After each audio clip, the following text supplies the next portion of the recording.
Yeah. is like I need to eat Asian food like almost every day. Oh, okay. Yeah. I didn't know I was so dependent on Asian food, but like when I went to Europe, by day 2 I needed like kimchi or rice. How did you do that though? You're in Europe. So I had like could a you little. find anything? I had a can of kimchi with me, and I had Okay. instant noodles. When I was in France, I Yeah. had a Vietnamese. It doesn't even have to be Korean food. I just need an Asian food fix. Yeah. You need that fix. Yeah. I didn't know I was that kind of person. It's So- hard. It's hard. Welcome to the Asian Soup Podcast. This is your co-host Jules. And this is your co-host Rox. The Asian Soup Podcast is your cozy space on the internet where we share and discover stories about one another. We chat about a range of topics from cuisine, friendships, work, and much more. Come sit with us. And get nourished. I love today's topic. Yes. It's very on theme with our podcast name as well. Oh, okay. Yes. Because, yes, we're called Asian Soup and we're talking about food today and Asian food in particular. Yes. So, Rox, Asian foods. I think what we wanted to talk about today was similar Asian dishes Yes. as well as traditional Asian foods. Yeah. And just have a chat about chit chat about food because we both love food. We actually both love eating food. And I think it's going to be interesting speaking from an Australian, like an Asian Australian perspective as well, because the Asian foods that we eat, it may hold different significance. Yes. As opposed to like an Asian person living in Asia eating food. Yeah. And then I think it's what's really unique about growing up in Sydney is that, you know, I'm Chinese Australian and you're Korean Australian, but we both get exposed to all types of Asian food in Sydney. Like we have access to like really good Asian food. Yeah, so I feel like we would know about different foods, even if it's not from our own culture. So from the top of your head, are there any Asian foods we could, you know, because I'm Korean background and Roxy's Chinese background. Maybe we could start there. Yeah. Are there any Korean Chinese foods that you think are quite similar? Well, I think one of the places you first took me and my husband to when we first started the podcast was this place in Eastwood, and it's like a Chinese Korean restaurant, the one upstairs across from the station. Yeah. And their signature dish is like the jjajangmyeon and also the sweet and sour pork. And I thought that was so yummy because it was so when something tastes very in Cantonese we say hai wei, like it opens your stomach because it's a bit sweet. It makes you want to eat more. Like something that opens up your taste buds and makes you want to eat more and more of that thing. But yeah, I feel like those dishes are kind of like that. There's a word for it in English. Really tantalizing? No. Salivating. Kind of, but no. Moorish. Oh. Have you heard of that? I don't know that word. Oh, really? Like when Makes you moreish. Yeah. Anyways. Makes you want more. Yeah. Oh, Maybe I don't know if that's the definition. Okay. How about you? What do you think? Yeah, no, I think it's so interesting when we eat jjajangmyeon. So that's black bean.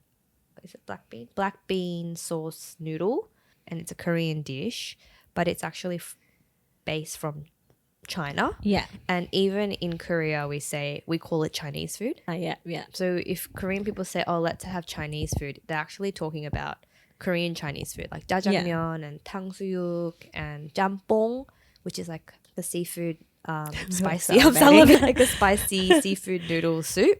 Yeah. And I think whenever I take my Chinese friends, I always have to explain like this is Chinese food, but Korean take on Chinese food. Yeah. And it's so embedded in Korean culture, like these Korean Chinese food. It's like my mum and dad's like comfort food. Yeah. And I remember when they first came to Australia, that was like the food that they really wanted to eat because it was so accessible in Korea. But you know, when you first immigrate here, you can't really get it. Yeah. And people would travel to get jjajangmyeon, like if there's a shop that does it.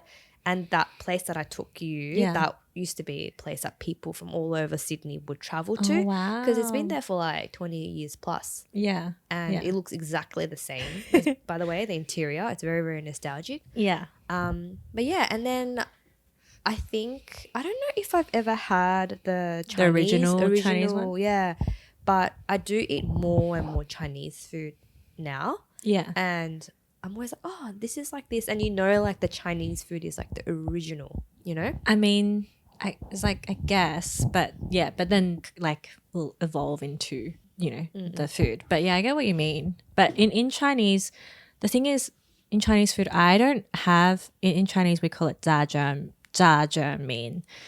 But in Cantonese cooking, like southern, because Hong Kong is in the south of China, so I don't eat that much. Like people don't eat that much. It's a northern dish, and I'm guessing because it's close to Korea physically, like geographically, that was easily like passed into like Korean cuisine. Like that makes sense to me.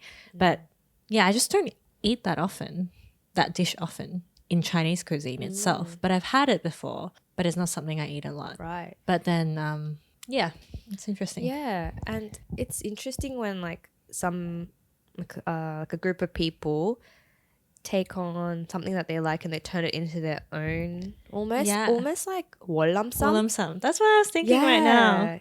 But wollamsam is an interesting one because it's only Australia, right? I think Americans as well, like Korean Americans. But what works is that probably a lot of Vietnamese went to America too, and a lot of Vietnamese are in Sydney as well. Is that how it came about? The Vietnamese, because it's Vietnamese rice paper rolls, but then Koreans took that, right? Yeah, even the word wollamsam, wollam is Vietnam. Like, oh, really? Yeah. Oh, okay. And sam is wrap. Yeah. So I don't know what they just loved it so much that they just as in made it their own. Yeah. And but it's so good. Sauce. It's so good, and it's a little bit different to like the way Vietnamese people have. Yeah. Their summer rolls. I keep salivating. I know. Because the Korean version puts more like raw fish and stuff, right? What else? No, not raw fish. We put like coriander, mint, like crab meat, beef, like slices. Whereas I feel like summer rolls is more like you got the peanut sauce with the prawns. Yeah. But I'm sure there's other ways to eat it as well. Yeah. But yeah, that's cool. That wollamsam is definitely one of them. But yeah, it's a really weird one, that one. I feel like we've talked about wollamsam on the podcast before. But it's interesting with the sweet and sour pork, like the Chinese Korean one. I thought sweet and sour pork was a southern dish because that's such a Cantonese dish. Okay. It seemed like, but it must be like a all of China dish, maybe. Sweet and sour pork is like so common. Is huge, like everywhere in Australia. At least, yeah. Everybody knows sweet and sour pork. It's I love sweet and sour pork. So good. Yeah, with the pineapple, with real pineapple. Yes, jjajangmyeon was brought to Incheon, Korea during the 19th century by migrant workers from Shandong Province, China. At a time when both Qing and Japanese businesses were competing against each other, jjajangmyeon was offered at the Chinese restaurant Konghwacheon in Incheon, Chinatown, which was founded in 1905 and run by an immigrant from Shandong region. Oh. The restaurant is now the Jjajangmyeon Museum. Wow. That's not that long ago. That's only 100-ish years ago. Both the name and dish originate from the Chinese dish jjajangmyeon. The common copied features of both are pork, long wheat noodles, and sauce made from fermented soybean paste. The Chinese version is saltier, richer, deep brown color.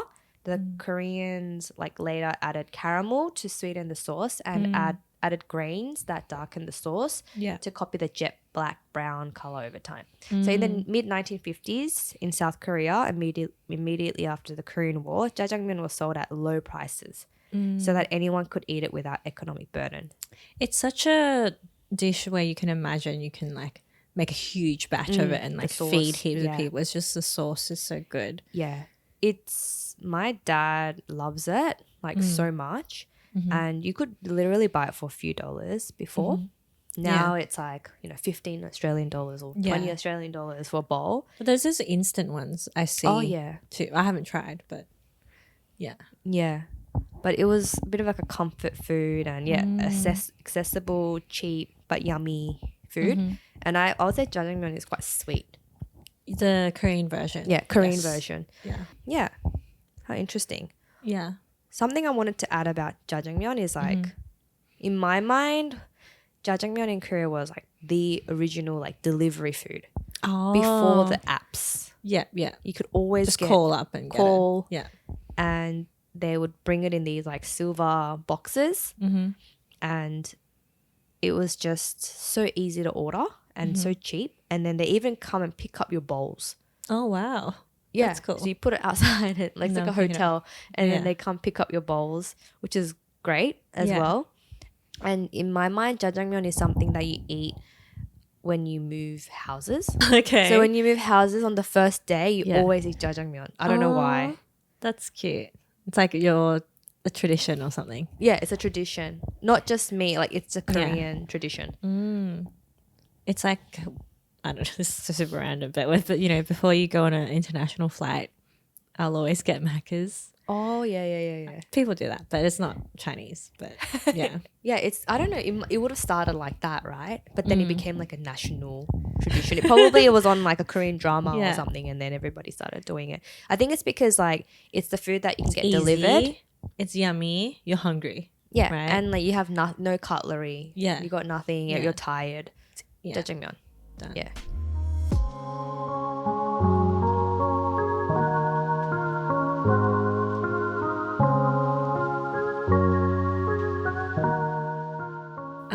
I guess another common thing about Korean and Chinese food, I think, is that there's a lot of pork. Oh. Because in general, like some cultures don't eat pork, right? But that's true. Chinese and Koreans, I think, eat a lot of pork. Like day to day, we'll have like a stir fry and add like pieces of pork, or like soups are always pork. Dumplings are mostly pork. True. And then when we were watching culinary class wars, we have to mention this again. Tongpo, like tongpo pork. Oh my god. And in Chinese, it's dongboyok. But I don't know if I've literally had dongboyok as a dish, but I've eaten variations of like that dish because like a braised pork belly. Yeah. Like it's just a must. Like it's just delicious. But I didn't realize how popular and like everyone was cooking it in that show. And I was like, there's so many Chinese chefs that in Korea that focused on Chinese cuisine. I was like, wow, that's so interesting. Yeah. And I thought that was really cool. Yeah. Yeah. No, I thought that was really cool too, because like I've only seen cooking done from a Western lens. Yeah, like French and Italian. And then you've got like Japanese actually. Yeah, Japanese is really popular, yeah. And then you got like Australian cooking with like modern like Australian herbs and stuff like that. But seeing it from a Korean lens, it was like French cooking and Italian cooking and Chinese. Those three were the main, I would say. Okay, yeah. And Japanese. And Japanese. Yeah. But the Chinese cuisine was huge. And it made me appreciate Chinese food so much more, because I thought, wow, Chinese cooking, it's underrated, like don't you think? Yeah, and it's been around for a long time. And there's technique required. So much technique. It's not easy. Like the really, long process kind of recipes. Like for like the royal family and stuff, I'm guessing. Yeah. Yeah. I don't know. Because these these are cooking techniques I'm guessing they would have developed over a long time. A long time. Yeah. But yeah. It was very cool to see Chinese like cooking. Yeah, I was in that surprised. I was like, oh wow, I didn't realize Korean people appreciated like Chinese food or liked Chinese food that much. But yeah, I thought that was cool. Yeah, or it's considered as like fine dining. Oh yeah. Yeah, like in Australia it's not. It's just like, well, it's not to the majority of people. You think of it as Chinese takeout, and like fast. If it's gonna be fine dining, I think it has to be like mixed with something, like Chinese fusion with something. Yeah, like it's not. There's no real fine dining Chinese, I would say. Or fine dining might draw inspirations from Asian cooking, but not in Australia anyway. But yeah, going back to the pork, I think I'm thinking maybe because pork is way cheaper. Yeah. And I think Japanese like cooking staple. as well. It's like there's a lot of pork Yeah. in Asian cooking. Yeah. Beef is so expensive. Must be just economical. I mean, there's a lot of chicken. Like we use a lot of chicken as well. Another similar one I thought of was congee and chuk, for example. And in Japanese cuisine as well, like okayu, it's very... What is okayu mean kanji? Basically... Oh, chuk. We just say jok. It's the same. Oh, okay. Yeah. Probably from Chinese. Yeah. Okayu sounds really different. But It does sound different. But yeah, like congee, okayu, or I'm sure other Asian countries have their own version of like rice porridge. Yeah. But it's like the ultimate comfort food, right? Like when you're sick. When you're sick. Or when you... Like chicken congee or chicken something. congee. Or like... vegetable congee. Or even really plain congee if you're really sick. That's the worst. If you're really sick... Hate that one. Like... with nothing in it. Yeah, you're like... take it away. You're like, you're not okay. It's like, can't you put something in there? I'll drizzle a little bit of soy sauce, but you know that doesn't... It's so boring. Yeah. But that's why when I had chicken congee, like, you know, with like the chicken... Yeah. like stock and like, it's so flavorful. I didn't know congee could taste that good. Salivating again. But yeah, I love that it's like so similar. Yeah. It's like similar comfort foods. What else is similar? I think we all like our noodles, but different. And rice. Noodles and rice. And dumplings. Soups, but different style, but we still like rice. It's dumplings, yes. There's definitely differences like in Korean cuisine, I feel like you're more open to like cold things. Oh, yeah. Whereas in Chinese food, there's not that many like cold dishes or like side dishes. And like Korean and Japanese are more open to like raw fish, whereas raw stuff isn't that common in traditional Chinese, really? I think. Yeah. Oh, traditional Chinese. Yeah, traditional Chinese. But Chinese people love eating that. But yeah. You know what I'm finding to be interesting is that because Korean dramas and like movies and everything, it's like getting so popular. Yeah. Everybody knows like so many Korean dishes now. Like people, a lot of like my Chinese friends will want to eat Korean food. Yeah. And I'm like, sure, like I love Korean food, so I would eat it. Yeah. But I think it's really cool that like these dishes that only I, like for example, you know, like that, I don't know, like having like big bibimbap in a big bowl, for example. Things like that is like what people might want to try when they go to Korea and like eat a bowl of like but that's your noodles. Everyday normal food. Yeah. Or eating tteokbokki, you know, or, but like street food, stuff like that. Street food. And I think that's so amazing. It's just so cool to see that. Yeah. No, it's fun. Well, that's the whole point of traveling, right? Like, not the whole point, but to me, it's like you want to eat that local food from that area. Like, there's so much content around people eating like konbini food in Japan. Yeah.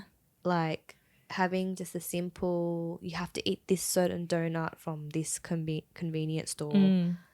I don't know. It's just like... But it's a convenience store. It's the comfort thing, I think. And it's like, it's so cheap, but it's like even though you can eat all these yummy things, but you'll just eat like that. It's so unhealthy, but you just want to experience. Try it, that. yeah, because it's there every day. Yeah.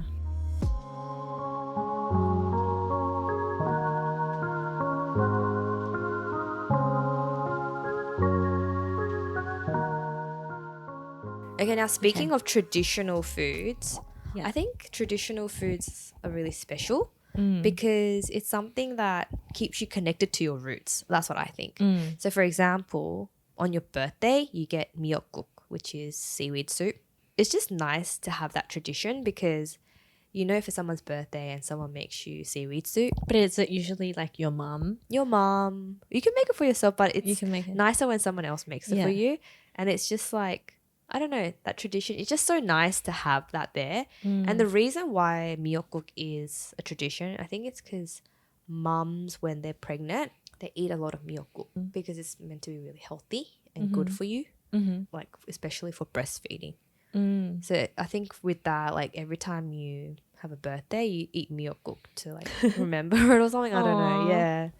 Yeah. Yeah. And even though like I'm a Korean Australian, like I'll still love miyeokguk. Do you have it every year? Not every year, but I'll try. Yeah. And like you might forget about it, but having your mum like make it for you or something, it's just so sweet. Also, side note, to completely off topic, side note. Okay. Something I've realized right now, not right now, but like recently, is like I need to eat Asian food like almost every day. Oh, okay. Yeah. I didn't know I was so dependent on Asian food. Yeah. But like when I went to Europe, by day 2, I needed like kimchi or rice. How did you do that though? You're in Europe. So I had like could you find anything? I had a can of kimchi with me, and I had instant noodles. And that was so good to have, like having little things of instant noodle. And then I think when I was in France, I had a Vietnamese food, like went to a Vietnamese restaurant and had pho. Yeah, yeah. It doesn't even have to be Korean food. I just need an Asian food fix. Yeah, yeah. You need that fix. Yeah, yeah. I didn't know I was that kind of person. It's hard. It's hard. It's hard when you don't have it for a while. I remember like years ago, like in our exchange year in France, and like me and my friend, when we got to Paris, I think we had hot pot, and then we had like Viet food, and then in London we had like yum cha.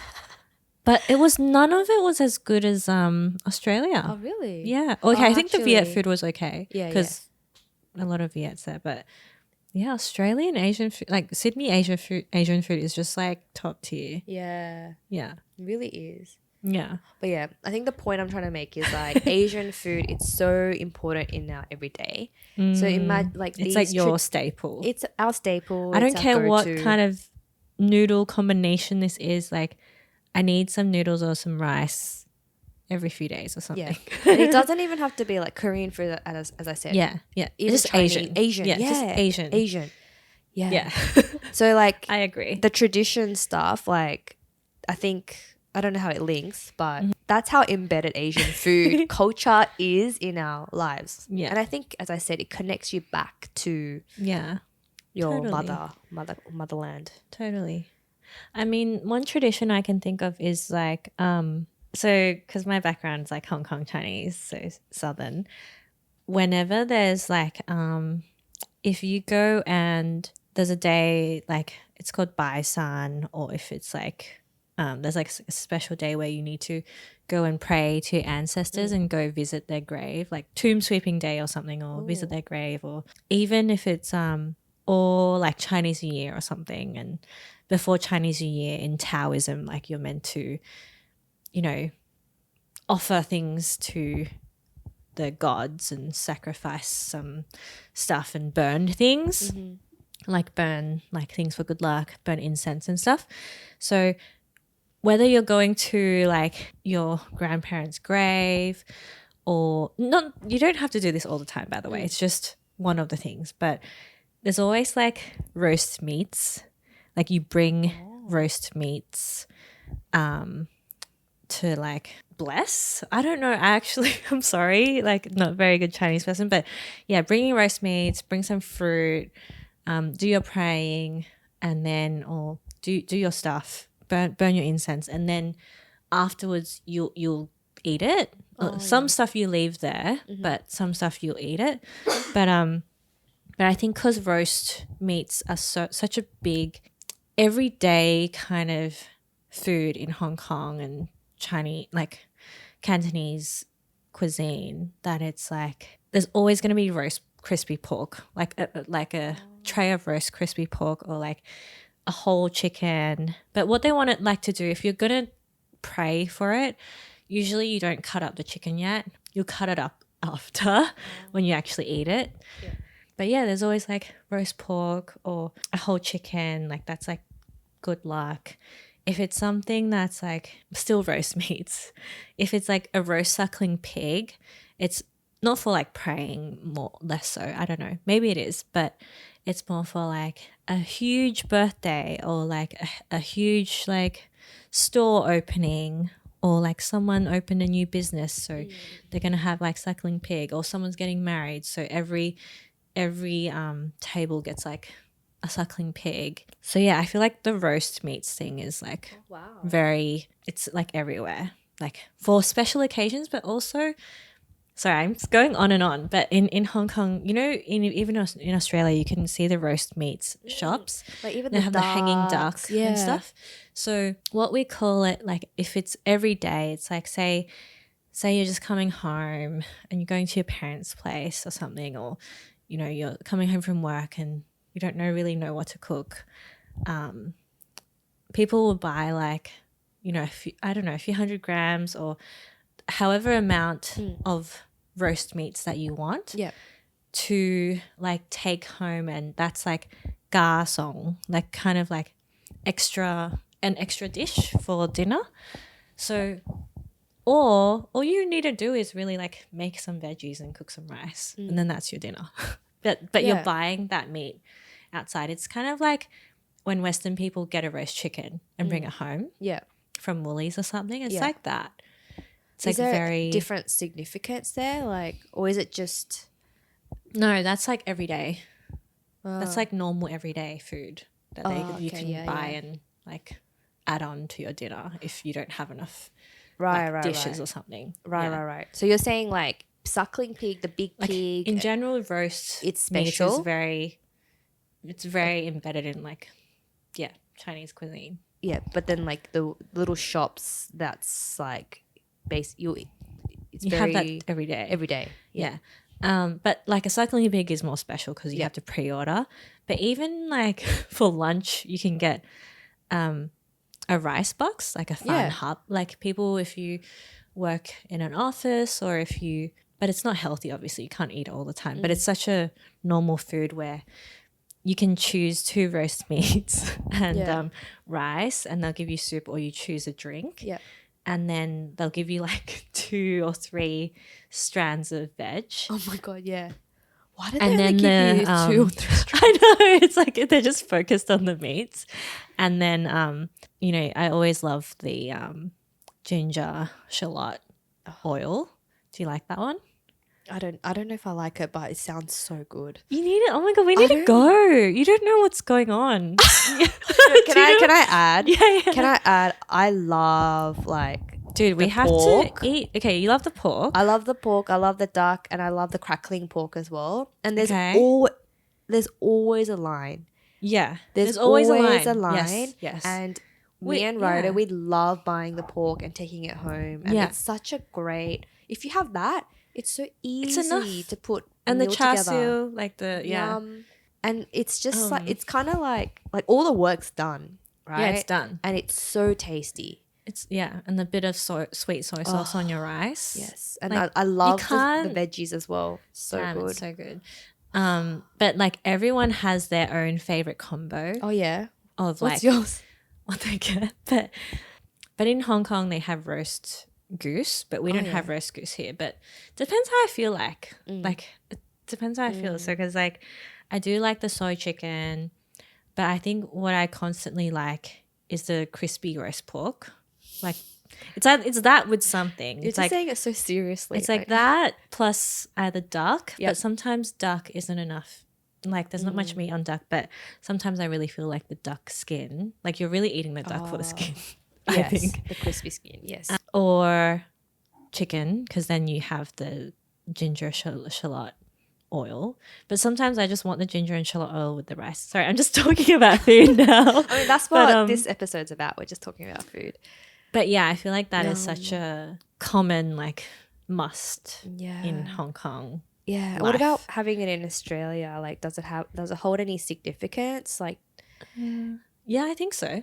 Yeah, it's like significance. So sometimes when I'd finish school, my dad used to do shift work, and we'd go to this Asian kind of groceries area, and we'd do our Asian grocery shopping, and then there's 2 things that we might buy to bring home. Like one would be, let's like have a pork roll each, like, you know, get a Vietnamese pork roll. Vietnamese pork roll. Yeah, and then maybe if that night, you know, he's cooking but he also wants to add a dish, he'll get some crispy roast pork and then bring it home, and then that's an extra dish to whatever else he's cooking. Like just a normal family meal, right? And then, but what we'd always do, I don't know if this is gross to some people, but like, cause it's so fresh from the store when we buy it. Yeah. So by the time we go in the car, we each have one piece. Oh, it's like a fresh, like like the fresh one. And but you always need to keep the lid open so that keeps soggy. it keeps the skin crispy. Oh. But that first piece is like so good. But even to this day, like a few weeks ago, he's like, "Oh, I got you guys some roast pork." Like he just dropped some stuff back, or we had it at their place. And he's like, "Oh yeah, have a piece first." And it's like, I don't know, it's just something little, but I'm like, yum. Like it's so good. That's like your memory with your dad. Yeah. That's not with my mom. My mom doesn't do that. I don't know why. But yeah, no, your dad just can't wait. Yeah, we're both like, yum. It's like when you get like chicken and chips. Like I can't. You have to eat that first chip in the car because it's like you have fresh. to, yeah. Oh my gosh. It's the rules, but wow. yeah. Oh, that's so interesting. I love hearing all of this because I love Chinese food. And but when we get Chinese food, it's like we just see what other people are ordering and you just get it, you know? And it's not something we grew up with. Whereas like hearing this version of the story, it's like, oh, cool. Like Rox has these memories or these, you know, this association with like roast pork, for example. Yeah. It's really cool to hear. Or like how you move and you have to have the noodles. Like Noodles? when you're moving. Oh yeah, when you're moving house. Yeah. Totally. Anything else? Traditional or everyday food. in Korean food? I know like Japanese and Korean people, we like to have rice cake soup. So tteokguk is the Korean soup that we have on New Year's Day. Sorry, I forgot to mention New Year's Day. Yeah. We have tteokguk. I think it's because it's sticky. I really need a fact check, but like I think it's because it's sticky or like sticking good luck. And there's Japanese as well, like what's it called? It's like a mochi. They put mochi in it, and it's called ozoni. Yeah, ozoni. I think. We all love the mochi stuff, don't so we? good. All the Asian, like Chinese, Japanese, Korean. We love that chewy.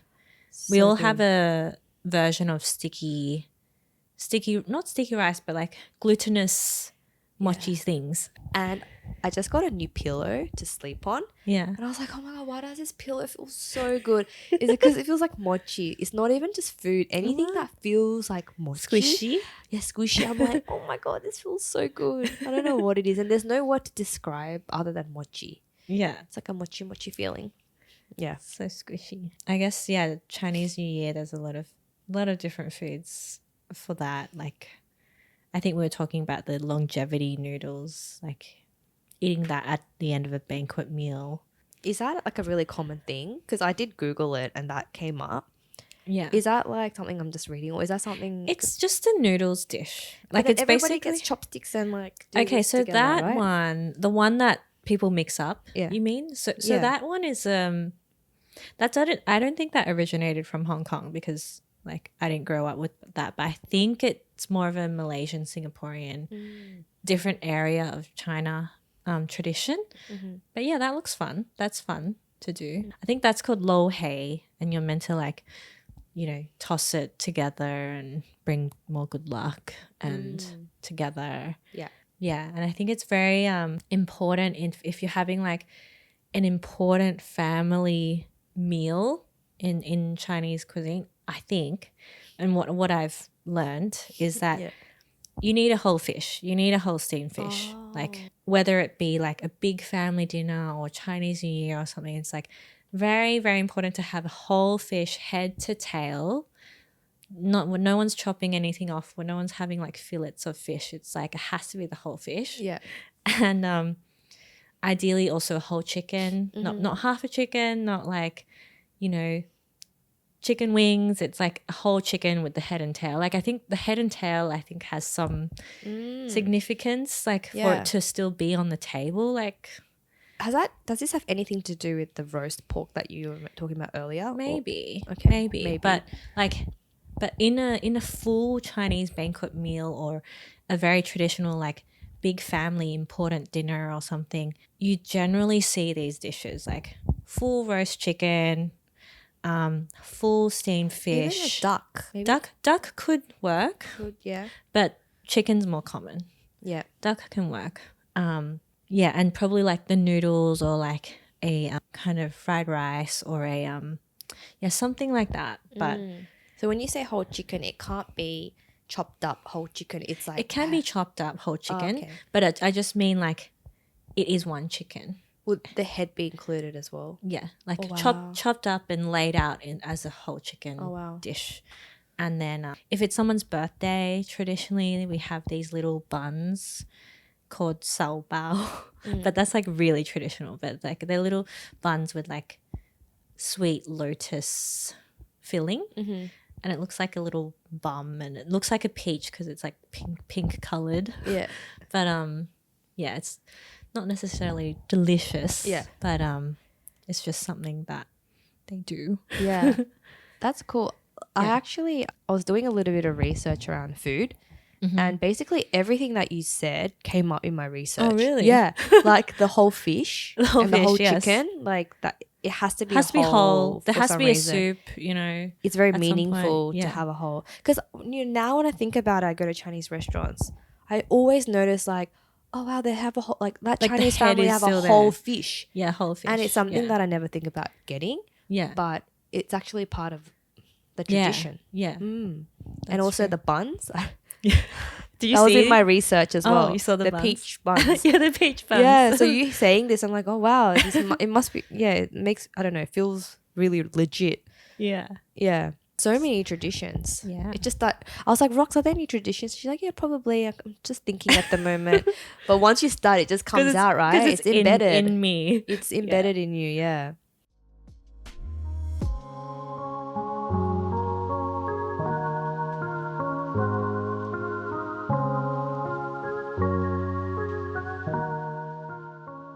If you could choose one, this is so we didn't plan this, but one Korean dish that you cannot get sick of. Nothing to do with traditions? Nothing to do with traditions. Oh, okay. Or top 3 or like top 2. Like what are your favorite ultimate, like you could eat that all the time? Korean food favorite. I'll say just my favorites now. Okay.